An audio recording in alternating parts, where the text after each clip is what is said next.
Côte d'Ivoire is the cocoa leader of the world, but many people on cocoa farms don't eat chocolate. So I would see documentaries on that, and it would kind of depress me. I'm like, we're the largest producer, cocoa. And so like in my mind, I felt like after my banking life, I would go and be like, I would go into transformation. I would have an industry. That's what I wanted, Okay. But it's easy to say.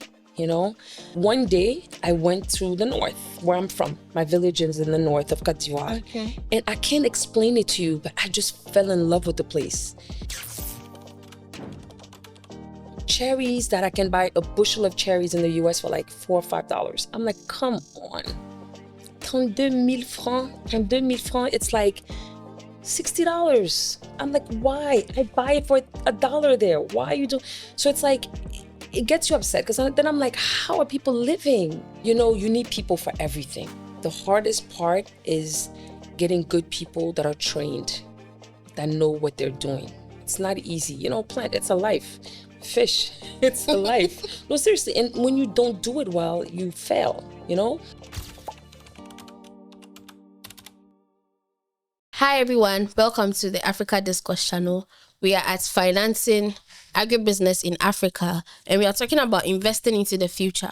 So we had a couple of startups that came to pitch their agribusiness ideas to investors and then panelists. So I want to speak to one of them.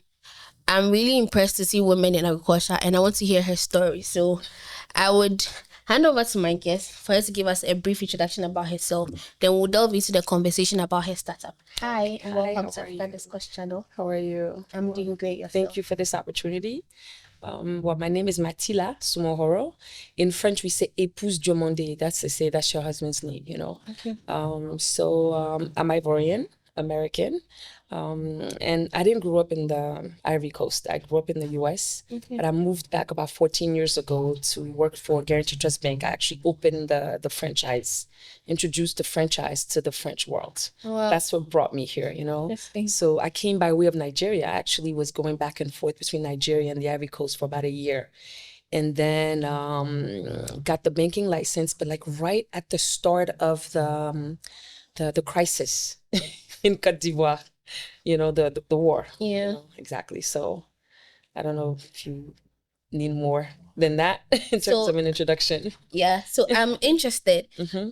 If you were opening like a country branch, why the switch to agriculture? Great question. It didn't happen like right away, Like I studied economics first and foremost. Okay, so I'm into statistics, and statistics were like a big part of my life early on, looking at how Africa produces so much. Like Côte d'Ivoire is the cocoa leader of the world, but many people on cocoa farms don't eat chocolate. So I would see documentaries on that, and it would kind of depress me. I'm like, we're the largest producer, cocoa, and many people haven't even tasted chocolate, So like in my mind, I felt like after my banking life, I would go and be like, I would go into transformation. I would have an industry. That's what I wanted, Okay. But it's easy to say, After I left GT Bank in 2013,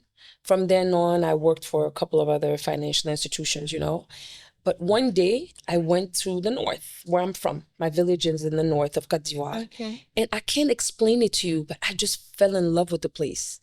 It sounds weird, really. But it's like I went there for business. And I got there and somebody was like, oh, your village is 3 kilometers from here. I was only there for like 48 hours. They were like, oh, your village is not far from here. I was like, I can't come all this way and not go to my village. It was like a 15-hour trip back then because the roads were horrible, And when I went to my village, honestly, I can't explain it to you, but something moved me, That was in 2015, February 2015. Okay. And by 2017, I was building a hotel. 2017, 2018, I was building a hotel with my husband. In your village? In my village, in the heart of the village. We're building, I would say the capital town, which is Tuba. And we realized that many people want to go home, but there's no place for them to sleep, not a decent place to sleep. And, so we did that. And we noticed people started going, staying, calling us, oh, we're interested in renting. We started out with 2 properties, two villas and 5 studios, right? And it was working. People started going and, oh, you need a restaurant. It was demand. No publicity. Up to this day, I've never done publicity for the hotel. And I went fishing with my kids because we go there, take all the kids, go fishing, biking, put quads there. One day we're fishing, and I don't know, I was just like, you know what? I'm tired of always buying food and vegetables for the hotel. We don't know where it comes from. We don't know if it's fresh. We just don't know. So I started having the idea of why not have my own cottage and produce the food for the restaurant instead of always going to the market and you don't know if you're buying quality products, if they're using too many pesticides or this and that, So that was a factor. So I went to the village and I said, well, I want to have a small area, and they showed me, and then we ended up from a small area. I go big. Honestly, it's a problem. I'm a Gemini. I don't know if it's a good thing or a bad thing, but I wanted to do like a small little plot, ended up getting 137 acres. Wow. Yeah. And then it went from doing a small cottage to, I'm going to do corn. Because, figuring out the Ukraine, around that time, I was figuring out the importance of Ukraine, how Ukraine produces 40% of the world's grains. And I was like, another dependence. First, the chocolate problem. Now grains. The grains, exactly. So just talking to some friends, we were just, so I decided, let me start doing corn. Did some research on it and then started planting corn in 2023. Started out with 35 acres, the second year, 35 acres. And then now this year we're doing still corn, but now we've gone into also doing okra, eggplants, and pimentos, but products that we can transform. So the okra, we're actually cutting it up, we're drying it, we're grinding it, and packaging it. That's the new venture, So it wasn't planned. It wasn't planned, but I feel like I was meant to do this, And I'm going towards something. Like I always say to my husband, I'm like, I want to be the queen of agribusiness. He's like, the queen? Yes, I want to be the queen of agribusiness. Don't ask me how I'm going to do it yet, but that's what I want to do. It's going to be possible. Yeah, and we're fighting for that. But, it's not possible doing it alone. I'm saying all of this, but, I get a lot of help from the women. We have at least 3 villages of women that come in to help us on the plots, like when we're harvesting, women come in, men too, but a lot of women, So we employ, I would say 3 villages literally come in to help us when we're like at the peak of the business, when we're harvesting, when we're planting. We use machinery. We work with a lot of machinery, but there's certain things that it's better to have people doing it. And also I feel like employing people is important. Yeah. And having them feel like they're part of the dream and the success story. So That's a really interesting inspiration. So if you're to describe your business now, what stage do you think you are in now? Okay. I don't know if you've heard of the theory of storming, forming, norming. So I would say we're coming out of the storming phase. With the hotel, we've stabilized the hotel. The hotel's been open, like I said, since like 2018. So we're really stable. The farm is giving food to the hotel. The only thing we haven't started doing yet is chickens, because we buy a lot of chicken. We're like, I forgot to mention, we're doing fish now because every month we send about 3 times a month, 3 big freezers full of fish to the hotel to sell to our customers, because up north, there's an issue. There's certain types of fish that we don't have. There's like typically catfish. So we send like all types of fish up there. And people are happy, and we sell it at an affordable price, very affordable price. Because we feel like people should be able to have good produce at an affordable price, Because one thing I forgot to mention, another reason I went into farming, I was upset. I need to mention that. No, I was upset. What upset me is I go to I'm not going to mention the name of the supermarkets. We all know them. They know who they are. I love cherries, okay? I love lettuce, iceberg lettuce. I go into the supermarket and cherries, like maybe 10 cherries cost me like $50 or something, $40. It's crazy. Cherries that I can buy a bushel of cherries in the US for like $4 or $5. I'm like, come on. 32,000 francs. 32,000 francs. It's like $60 pretty much for like a little bag of cherries. An iceberg lettuce is like $7. I'm like, why? I buy it for $1 there. Why you do? So it's like, it gets you upset because then I'm like, how are people living? How are people affording these things? This is the food that I like to eat. I want vegetables. I want to eat healthy.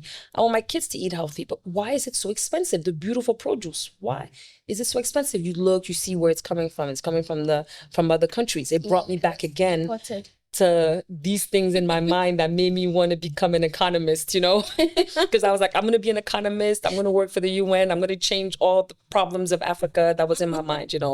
But anyway, so it was just little things like that that made me want to go honestly into farming. So even though I was in the bank, I always nurtured the idea of going into farming, either farming or being, like I said, on the industrial side, transforming things, But it's easy to say transforming. I prefer to start at the bottom, producing first, because when you're producing, you also have access to other people's products that don't have the means to transform. Yeah.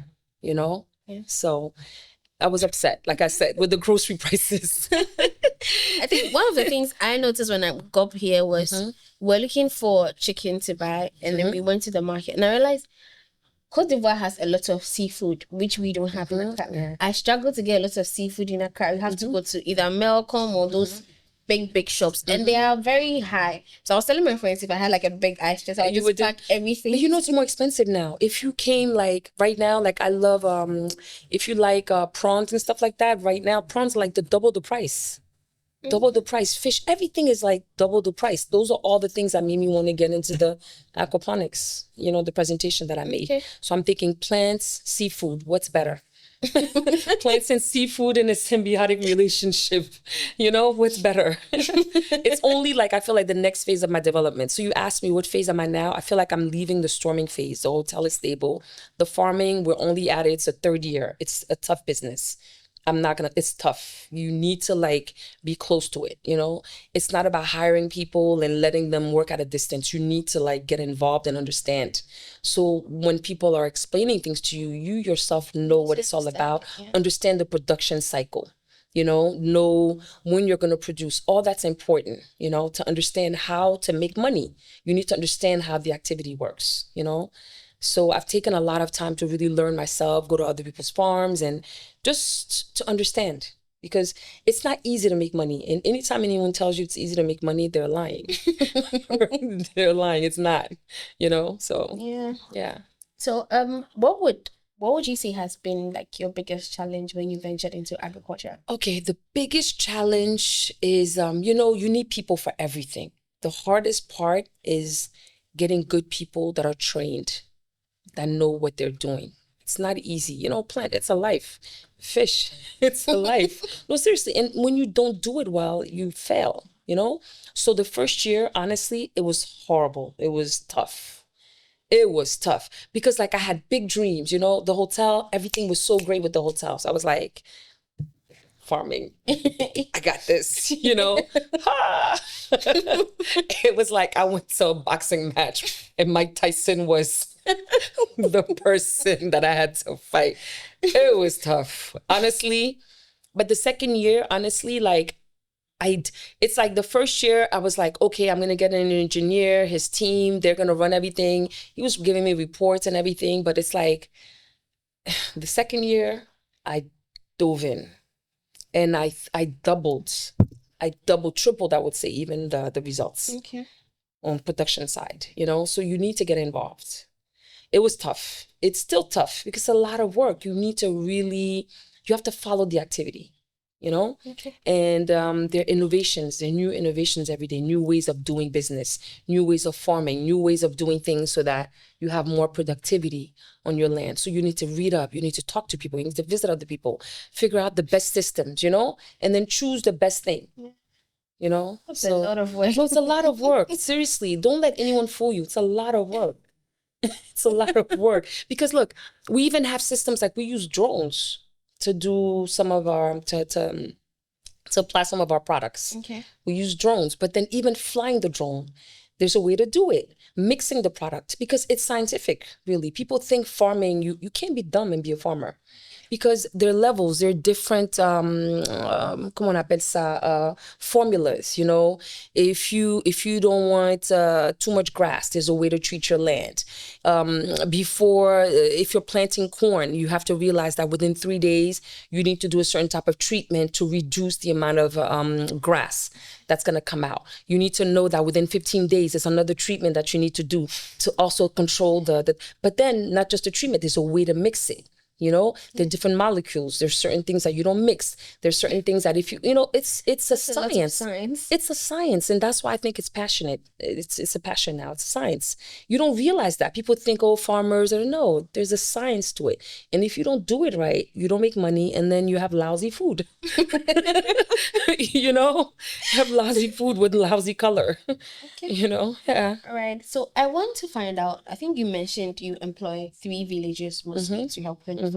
So apart from farmers, what other people in the supply chain get to benefit from what the organization is doing? Okay, great question. We, for instance, the corn, when we sell, we're not producing, we're not transforming the corn yet. That's our next goal, you know. So what we're doing is when we I want to speak French, but I keep going back to I'm speaking. Quand on récolte, you know, it's like when we harvest the corn, we sell it to companies that produce food for chickens and for fish. Okay. With that, so that's where we fit in. I would say on that value, we produce and we sell it to them, and they transform it into packaged foods for fish and chickens. All right, that's impressive. Now let's talk about the funding, because your main goal here was to pitch to get funding. Yeah. So if you have to talk about the funding, how much were you looking at? And then how do you intend to scale and sustain your business with that kind of funding? Okay, because I want to start this new venture. By the way, everything we've done, no bank financing. Done everything with my own funds. Wow. Yeah, up till now. Because honestly, I don't know if it's because I'm from banking. Like, I feel like from the banking sector, it's an adventure.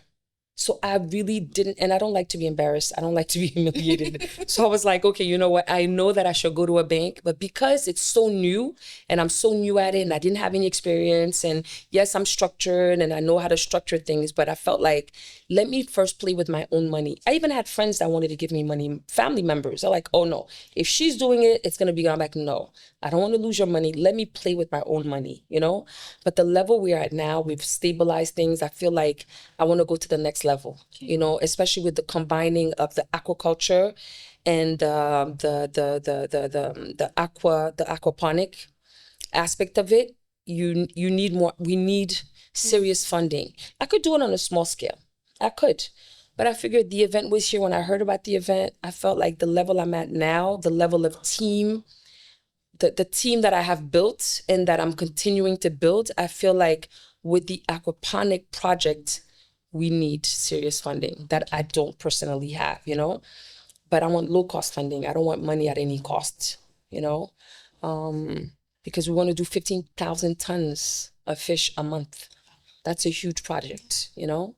It's a serious project. That's serious. Yeah. So, and it's like under, I'm looking for like 860,000 because I'm also bringing in an equity contribution. Okay. Thank you so much for joining us on this episode. And this is the Africa Discourse channel. See you on the next episode.